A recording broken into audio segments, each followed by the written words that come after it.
British രാജകുടുംബത്തിലെ Andrew രാജകുമാരന് രാജപദവികളെല്ലാം നഷ്ടമായിരിക്കുകയാണ്.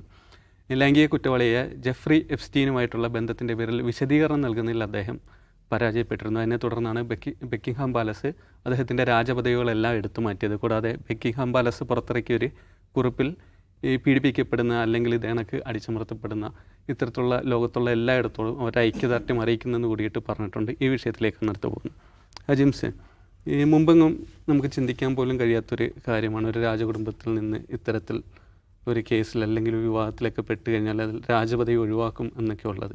ഇക്കാലത്ത് അല്ലെങ്കിൽ രാജഭരണം അല്ലെ രാജപദവി അതിലൊക്കെ ജനങ്ങൾക്ക് വിശ്വാസം നഷ്ടപ്പെട്ടുകൊണ്ടിരിക്കുന്നു. അത് തിരിച്ചുപിടിക്കുന്നതിൻ്റെ ഒരു ഭാഗമായി കൂടിയായിരിക്കില്ലേ? തിരിച്ചുപിടിക്കുന്നതിൻ്റെ ഭാഗമൊന്നുമല്ല. അവർ പരമാവധി ശ്രമിച്ചു ആൻഡ്രൂ രാജകുമാരനെ ഡിഫെൻഡ് ചെയ്യാൻ വേണ്ടി, സംരക്ഷിക്കാൻ വേണ്ടി. ഒരു രക്ഷയുമില്ലാത്ത ചില നിർണായക തെളിവുകൾ പുറത്തു വന്നപ്പോഴാണ് ഇപ്പോൾ അവർക്ക് പുറത്ത് വരാണ്ടിരിക്കാൻ പറ്റില്ല എന്ന് വരുന്നത്.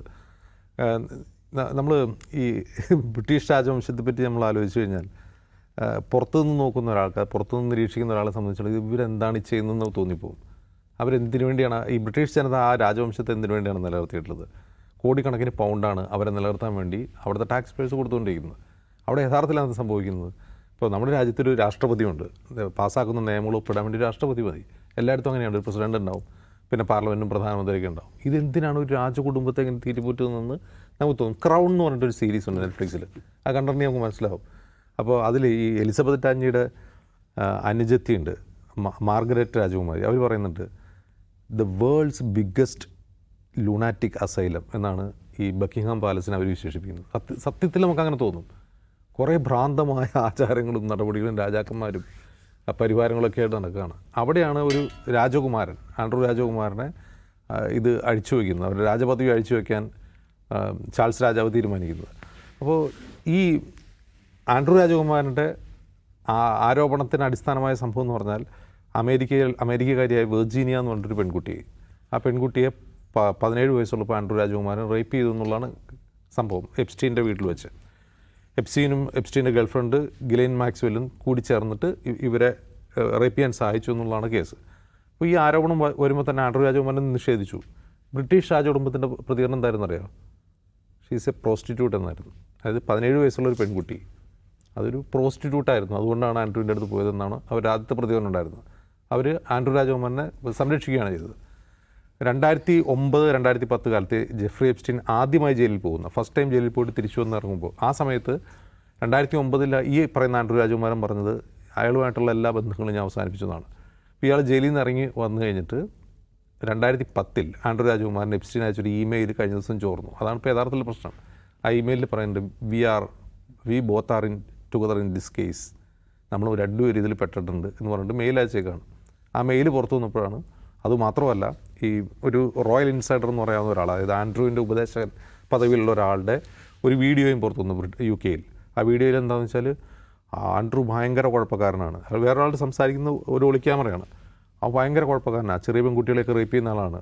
ഞാൻ ഇത്രയും വൃത്തിയായിട്ട് അവൻ എത്രയോ പ്രാവശ്യം എന്നോട് കള്ളം പറഞ്ഞു, ഞാൻ ചോദിച്ചതാണ്, അതിലൊക്കെ എന്നോട് കള്ളം പറയായിരുന്നു ആൻഡ്രൂ. ആ ചെറിയ പെൺകുട്ടികളെ റേപ്പ് ചെയ്യുന്ന വൃത്തികെട്ടനാണെന്ന് ഇയാൾ തുറന്നു പറയുന്ന ഒരു വീഡിയോയും പുറത്തു വന്നു. പിന്നെ ബക്കിംഗ്ഹാം പാലസിന് വേറെ ഒന്നും ചെയ്യാനില്ല, അയാളെ പുറത്താക്കുക എന്നുള്ളതല്ലാതെ. ഇപ്പോൾ അയാളുടെ പദവി, രാജകുമാരൻ എന്നുള്ള പദവി അഴിച്ചു വാങ്ങുന്നു. ഇനി മുതൽ ആൻഡ്രൂ മൗണ്ട് ബാറ്റൻ എന്നായിരിക്കും അദ്ദേഹം അറിയപ്പെടുക. അദ്ദേഹം ബക്കിംഗ്ഹാം പാലസിൽ താമസിക്കില്ല, വേറെ ഏതൊരു വീട്ടിലേക്ക് മാറുകയാണ് ചെയ്യുന്നത്. പക്ഷേ ഇതിൽ ശ്രദ്ധിക്കേണ്ട ഒരു കാര്യം, ഈ ആൻഡ്രൂവിനെതിരെ ആരോപണം ഉന്നയിച്ച് വെർജീനിയ കഴിഞ്ഞ ഏപ്രിലിൽ സൂയിസൈഡ് ചെയ്തു. 41 വയസ്സുള്ള പെൺകുട്ടിയാണ്. അപ്പോൾ പെൺകുട്ടിയല്ല, യുവതിയാണ്. അപ്പോൾ അവർ ഈ സൂയിസൈഡ് ചെയ്ത് ഒരു 6 മാസം കഴിഞ്ഞ്, ഇപ്പോൾ കഴിഞ്ഞ ഒക്ടോബർ 20 മറ്റാണെന്നാണ് അവരൊരു മെമ്മയർ, അവരുടെ ഒരു പുസ്തകം, നോബഡീസ് ഗേൾ എന്നാണ് ആ പുസ്തകത്തിൻ്റെ പേര്. അപ്പോൾ എൻ്റെ ഒരു ഫ്രണ്ട് അതിൻ്റെ കുറേ 1-2 പേജ് സ്കാൻ ചെയ്ത് അയച്ചു തന്നു. അപ്പോൾ അയച്ചു തന്നപ്പോൾ എങ്ങനെയാണ് ആൻഡ്രൂ ഇവരെ ഉപദ്രവിച്ചത് അതിൻ്റെ വിശദമായ ഡീറ്റെയിലും ഉണ്ട്. അതിൽ പേര് പറയാതെ മുമ്പ് അവരുടെ ഈ ആൻഡ്രൂവിനെതിരെ കോടതിയിൽ കേസ് കൊടുത്തതാണ് വെർജീനിയ. അപ്പോൾ UK കോടതിയിൽ കേസ് നടത്തി നല്ലൊരു തുകയ്ക്ക്, എനിക്ക് തോന്നുന്നു 1.2 മില്യൺ പൗണ്ടിനോ മറ്റോ ആണ് ആ കേസ് ഒത്തുതീർന്നതെന്ന് വെച്ചാൽ അങ്ങനെ ഒത്തുതീർക്കാം, UK നിയമമനുസരിച്ച് ഒത്തുതീർക്കാം. ആ പണം അവർ വാങ്ങുമല്ലേ. ഇത് ഈ വെർജീനിയ തന്നെ ഈ സെക്സ് ട്രാഫിക്കിങ്ങിന് വിധേയരാവുന്ന പെൺകുട്ടികൾക്ക് വേണ്ടി പ്രവർത്തിക്കുന്ന ഒരു NGO ഉണ്ട്. ആ NGOയിലേക്കാണ് ആ പണം സ്വീകരിച്ചത്. അപ്പോൾ ഈ വെർജീനിയ സൂയിസൈഡ് ചെയ്തത് വളരെ ദുരൂഹമാണെന്ന് വെർജീനിയയുടെ പിതാവ് മാധ്യമങ്ങളോട് ആരോപിച്ചിരുന്നു. അവർ അങ്ങനെ സൂയിസൈഡ് ചെയ്യേണ്ട കാര്യമൊന്നുമില്ല, അവരുടെ മരണത്തിൽ ദുരൂഹതയുണ്ടെന്ന് പറഞ്ഞിരുന്നു. അപ്പോൾ ആ മരണത്തിന് 6 മാസത്തിന് ശേഷമാണ് ഈ പുസ്തകം വരുന്നത്. ഈ പുസ്തകത്തിലെ ഒരു നിർണായക പേജിൽ ഒരു പ്രൈം മിനിസ്റ്റർ വെർജീനിയ ഉപദ്രവിച്ചതിനെ പറ്റി പറയുന്നുണ്ട്. അതായത് എപ്സ്റ്റീൻ്റെ ഒരു ഐലൻഡിൽ വെച്ചിട്ട് ഉപദ്രവിച്ചത്. അതായത് ഏറ്റവും ക്രൂരമായി ലൈംഗിക പീഡനം നടത്തിയ ഒരാൾ എന്നാണ് അയാളെ പറ്റി പറയുന്നത്. ഈ പ്രൈം മിനിസ്റ്റർ ആരാണെന്ന് പേര് അവർ പറയുന്നില്ല, പേടിച്ചിട്ട് ഫോമർ പ്രൈം മിനിസ്റ്റർ ഓഫ് ഇസ്രായേലാണ് എന്ന് അവരുടെ ഫയലിൽ അവർ രേഖകൾ കൊടുത്തിട്ടുണ്ട്. അത് യഹൂദ് ബറാഖാണ്, മുൻ ഇസ്രായേൽ പ്രധാനമന്ത്രി. അപ്പോൾ അവളെ ഉപദ്രവിച്ചതിൽ ഏറ്റവും ക്രൂരനായ മനുഷ്യൻ, അതായത് ശരീരം മുഴുവൻ ചോര ഒലിക്കുന്നത് കാണുമ്പോൾ ഇപ്പോൾ ഉന്മാദിയെ പോലെ ചിരിക്കുന്ന ഒരാളായിരുന്നു യഹൂദ് ബറാഖ് എന്നാണ് അവർ ആ പുസ്തകത്തിൽ വിശദീകരിക്കുന്നത്. അതിൽ മറ്റൊരു പ്രധാനപ്പെട്ട കാര്യം, ഇതേ വെർജീനിയയുടെ മരണം ദുരൂഹമാണെന്ന് പറയുന്ന വെർജീനിയയുടെ അച്ഛനുണ്ടല്ലോ, അച്ഛൻ 10 വയസ്സുള്ളപ്പോൾ ഈ പെൺകുട്ടിയെ ലൈംഗികമായി പീഡിപ്പിക്കുകയും സ്വന്തം സുഹൃത്തിന് കൈമാറുകയും ചെയ്തതിനെക്കുറിച്ചുള്ള ഞെട്ടിപ്പിക്കുന്ന വിവരങ്ങൾ ആ പുസ്തകത്തിലുണ്ട്. അതാണ് അതിൽ ഏറ്റവും വലിയ കാര്യം. അപ്പോൾ നമ്മളതിൽ ശ്രദ്ധിക്കേണ്ട ഒരു കാര്യം, വളരെ ചെറുപ്പത്തിൽ സെക്ഷൽ അബ്യൂസിന് വിധേയരാകുന്ന പെൺകുട്ടികളാണ് പിന്നീടും അതിലേക്ക് നിരന്തരം പോകാനുള്ള സാധ്യതയുണ്ടെന്നുള്ളത് വെർജീനിയയുടെ അനുഭവം ചൂണ്ടിക്കാട്ടുന്നുണ്ട്.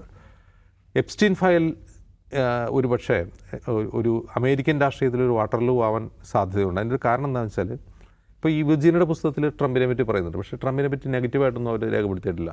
ട്രംപുമായിട്ട് ഒരിക്കൽ സംസാരിച്ചു, വളരെ ഫ്രണ്ട്ലി ആയിട്ട് സംസാരിച്ചു എപ്സ്റ്റീൻ്റെ ഈ ഐലൻഡിൽ വെച്ചതെന്ന് മാത്രമേ പറയുന്നുള്ളൂ. പക്ഷേ ഇപ്പോഴും എപ്സ്റ്റീൻ ഫയലിൻ്റെ 3% രേഖകളെ പുറത്തു വന്നിട്ടുള്ളൂ. അതായത് അമേരിക്കയിലെ ഡിപ്പാർട്ട്മെൻറ്റ് ഓഫ് ജസ്റ്റിസിൻ്റെ കൈവശമുള്ള രേഖകളിൽ വെറും 3%. അത് മുഴുവൻ പുറത്തു വരുമ്പോൾ ട്രംപ് പെടും എന്നാണ് ഡെമോക്രാറ്റുകൾ പ്രചരിപ്പിക്കുന്നത്. അതിൻ്റെ സത്യാവസ്ഥ അറിയില്ല. അത് പുറത്തു വിടും എന്നുള്ളതായിരുന്നു 2016 ട്രംപിൻ്റെ പ്രഖ്യാപനം.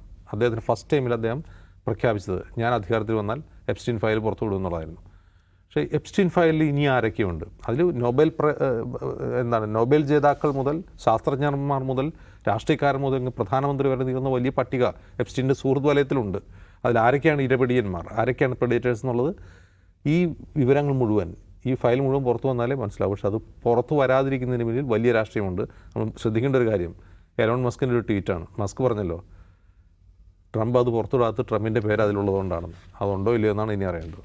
നിഷാദ്, ഇപ്പോൾ സാങ്കേതികമായി മാത്രമേ രാജകീയ പദവികൾ എടുത്തു മാറ്റുകയും ബാക്കി അധികാരത്തിൻ്റെ എല്ലാം, അല്ലെങ്കിൽ അതിൻ്റെ എല്ലാ സുഖലോലുപതയും നുകരാൻ അങ്ങനെ ഒരു സൗകര്യം കൂടി ആയിരിക്കില്ലേ ചിലപ്പോൾ ഇത്?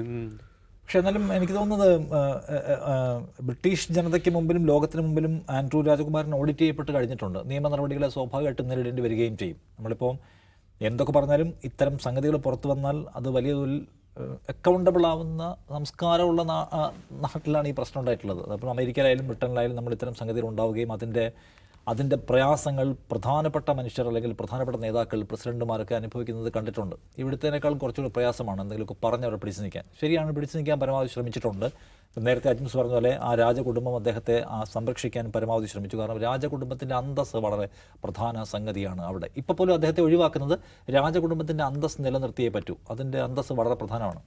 രാജകുടുംബത്തിൻ്റെ ഈ നേരത്തെ പറഞ്ഞ പ്രത്യേകതരമായ ആചാര ചിട്ടവട്ടങ്ങൾക്കകത്തൂടെ നൂറ്റാണ്ടുകളായി സഞ്ചരിക്കുന്ന ഒരു വിഭാഗമാണത്. അതുകൊണ്ടാണ് ഒരു മാനസികാരോഗ്യ കേന്ദ്രമാണെന്ന് സംശയം അതിനകത്തുള്ള ആൾക്കാർ ഉന്നയിക്കുന്നത്. അതൊരു സ്വർണ്ണം കൊണ്ട് നിർമ്മിച്ച കൂടാണെന്നാണ് ഡയാന രാജകുമാരി പറഞ്ഞത്. കാരണം അതിനകത്ത് ജീവിക്കാൻ പുറത്തുനിന്ന് കാണുമ്പോൾ രസമാണ്, സ്വർണ്ണത്തിൻ്റെ കൂടാണ്, പക്ഷേ അകത്ത് ജീവിക്കാൻ വളരെ വീർപ്പുമുട്ടലാണ് എന്നാണ്.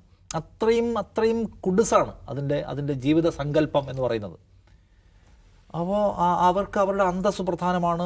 രാജകുടുംബത്തിൻ്റെ ചില ഘട്ടത്തിലൊക്കെ അവിടുന്ന് ആൾക്കാരൊക്കെ രാജകുടുംബ പദവി വേണ്ട എന്ന് പറഞ്ഞ് ഇറങ്ങിപ്പോയിട്ടുള്ള രാജകുമാരന്മാരെ നമ്മൾ കണ്ടിട്ടുണ്ടല്ലോ. കാരണം അതിനെ ജീവിക്കാൻ പ്രയാസമാണ്. കാരണം അതിൻ്റെ ചിട്ടവട്ടങ്ങൾ പ്രയാസമുള്ള കാര്യമാണ്. സോ ആ അന്തസ്സും ആ നിലയ്ക്ക് അവരത്രയും വാല്യൂ ചെയ്യുന്നതുകൊണ്ട് അതിനെ നിലനിർത്താൻ വേണ്ടി ഇദ്ദേഹത്തെ ഇപ്പോൾ പുറത്താക്കാണ്. ആദ്യഘട്ടത്തിലെല്ലാം പൂർണ്ണമായും പിന്തുണച്ചു. ഇപ്പോൾ ഈ പറയുന്ന വിർജീനിയ ഗിഫ്രി എന്ന് പറയുന്ന പെൺകുട്ടി ഇദ്ദേഹം എന്നെ പീഡിപ്പിച്ചു എന്ന് പറയുകയും ആ ഇന്ന സ്ഥലം ചൂണ്ടിക്കാണിക്കുകയും ഇന്ന സ്ഥലത്ത് വെച്ച് ഇന്ന സമയത്ത് ഈ പാർട്ടി കഴിഞ്ഞപ്പോൾ അദ്ദേഹം എന്നെ ലൈംഗികമായി ഉപദ്രവിച്ചു, ആ പാർട്ടിയിൽ അദ്ദേഹം കള്ളു കുടിച്ചു, ഭയങ്കരമായി ഡാൻസ് ചെയ്യുന്നുണ്ടായിരുന്നു, ഡാൻസ് ചെയ്യുമ്പോൾ അദ്ദേഹത്തെ വിയർത്തൊലിച്ചിരുന്നു. ഈ ചോദ്യം അദ്ദേഹത്തോട് ടെലിവിഷൻ ഇൻ്റർവ്യൂ ചോദിക്കുന്നുണ്ട്. അപ്പോൾ അദ്ദേഹം പറയുന്ന മറുപടി, ഞാൻ വിയർക്കാറില്ല, എനിക്കത്ര ശാരീരിക പ്രശ്നമുള്ള ആളാണ്. നേരത്തെ ഞാൻ യുദ്ധത്തിൽ പങ്കെടുക്കുന്ന ഘട്ടത്തിലൊരു പരിക്കേൽക്കുന്ന സമയത്ത് എനിക്ക് നൽകിയിട്ടുള്ള ചില മരുന്നിൻ്റെ ഡോസേജ് കൊണ്ട് വിയർക്കുന്ന ശക്തി, എനിക്ക് ശേഷി നഷ്ടപ്പെട്ടു പോയ മനുഷ്യനാണ് എന്ന് അദ്ദേഹം പറഞ്ഞു. ആ ഒറ്റ മറുപടിയാണ് അദ്ദേഹത്തെ പൂർണ്ണമായി എക്സ്പോസ് ചെയ്ത് കളഞ്ഞത്. കാരണം അദ്ദേഹം അതിന് ശേഷം പലപ്പോഴായി വേർത്ത് നിൽക്കുന്ന ചിത്രങ്ങൾ പുറത്തു വരുന്നതും അദ്ദേഹം ഈ പെൺകുട്ടിയുടെ ദേഹത്ത് കൈവച്ച് നിൽക്കുന്ന ഫോട്ടോഗ്രാഫ് തന്നെ പുറത്തു വരികയും പിന്നീട് രാജകുടുംബത്തിന് ഇദ്ദേഹത്തെ സപ്പോർട്ട് ചെയ്യാൻ കഴിയാത്ത സമ്പൂർണ്ണ നില വരികയും ചെയ്തു. അപ്പോൾ പിന്നെ പുറത്തു പോവുക, അവരെല്ലാം കൂടി ആലോചിക്കുന്നു, അദ്ദേഹം തന്നെയും കുറ്റസമ്മതം നടത്തിയും പുറത്തിറങ്ങി പോകാൻ തീരുമാനിക്കുകയും ചെയ്യുകയാണ്. അപ്പോൾ അതുകൊണ്ട് അതിനകത്ത് ചില കാര്യങ്ങളെങ്കിലും സംഭവിച്ചു എന്നത് ഉപകാരമാണ്. ചില കാര്യങ്ങളിലും എക്സ്പോസ്ഡായി. ഇപ്പോൾ ഏറ്റവും പ്രധാനപ്പെട്ട അവിടുത്തെ രാജകുമാരൻ എന്ന് പറയുന്ന മനുഷ്യൻ തന്നെ ഇതിൽ എക്സ്പോസ്ഡ് ആവുകയും പദവി നഷ്ടപ്പെടുകയും ചെയ്യുന്നു. പക്ഷേ 41-ാം വയസ്സിൽ ആത്മഹത്യ ചെയ്ത ആ സ്ത്രീയോട് നീതിപൂർവ്വമായി പെരുമാറാൻ നമ്മുടെ സിസ്റ്റത്തിന് പൂർണ്ണമായും കഴിയുമെന്ന് ചോദിച്ചാൽ അതിന് ഈ നിരാശയുടെ എലമെൻറ്റുകൾ കാണും. പിന്നൊന്ന് ഈ പറയുന്ന റിപ്പോർട്ട്സ്, അതിനകത്തെ പങ്കാളികളായ മനുഷ്യന്മാരുടെ മുഴുവൻ പേര് പുറത്തു വരിക എന്ന് പറയുന്നതും ഒരു പ്രധാന സംഗതിയാണ്. പക്ഷേ ഞാൻ ആലോചിക്കുന്നത്, ലോകത്തെല്ലായിടത്തും നമ്മൾ ഇവിടെയും കേട്ടിട്ടില്ലേ, ഇവിടെ എത്ര സ്ത്രീ പീഡന പരമ്പരകളുടെ കേസുകൾ കേട്ടിട്ടുണ്ട്. അതിലെല്ലാം ചെറിയ കുഞ്ഞുങ്ങളെ ദിവസങ്ങളോളം വെച്ച് പീഡിപ്പിച്ചതിലെ പ്രധാനപ്പെട്ട ആൾക്കാർ ആരൊക്കെയാണ്? രാഷ്ട്രീയ നേതൃത്വത്തിലെ പ്രധാനപ്പെട്ട ആളുകൾ, സിനിമയിലെ ആളുകൾ, ഭരണനിർവഹണ രംഗത്ത് പ്രവർത്തിക്കേണ്ട ആളുകൾ, ഇവരൊക്കെ ഇതിൽ പങ്കാളികളാവുകയാണ്. അതിലെല്ലാം ഇരകളാക്കപ്പെടുന്നത് പ്രായപൂർത്തിയാവാത്ത ചെറിയ പെൺകുട്ടികളാണ്. അവർക്ക് എപ്പോഴും വലിയ ആക്രമണം നേരിടേണ്ടി വന്നിട്ടുള്ളത് ഈ പ്രധാനപ്പെട്ട കക്ഷികളിൽ നിന്നും നേതാക്കന്മാരിൽ നിന്നൊക്കെയാണ് എന്നതാണ്. അപ്പോൾ ഇത് എന്താ പറയുന്നത്, അതനുഭവിച്ച മനുഷ്യരുടെ ട്രോമ എന്തായിരിക്കും? ഇനി തുടർന്ന് ജീവിക്കാൻ കഴിയില്ല എന്നൊരു പേരിൽ ജീവിതം അവസാനിപ്പിച്ചു പോയ മനുഷ്യർ അനുഭവിച്ച ദുരിതം എന്തുമാത്രമായിരിക്കും? അതിനെക്കുറിച്ച് നമ്മളെപ്പോഴും ആലോചിക്കേണ്ട കാര്യമാണ് എന്ന് ഞാൻ പറയും. സ്ത്രീ പീഡകരായ മനുഷ്യരെ, കുഞ്ഞുങ്ങളെ ശാരീരികമായും മാനസികമായും വേദനിപ്പിക്കുന്നവർ, അവർ എത്ര വലിയ നേതാക്കളായാലും അവർ ചോദ്യം ചെയ്യപ്പെടുകയും പുറത്താക്കപ്പെടുകയും ഒരു ഘട്ടം കഴിഞ്ഞാൽ അകത്താക്കപ്പെടുകയും ചെയ്യേണ്ടവരാണ്. നമ്മുടെ ബോധ്യത്തിന് അടിവരയിടണം ഈ സംഭവം എന്നൊക്കെയാണ് ഞാൻ വീണ്ടും പറയുക.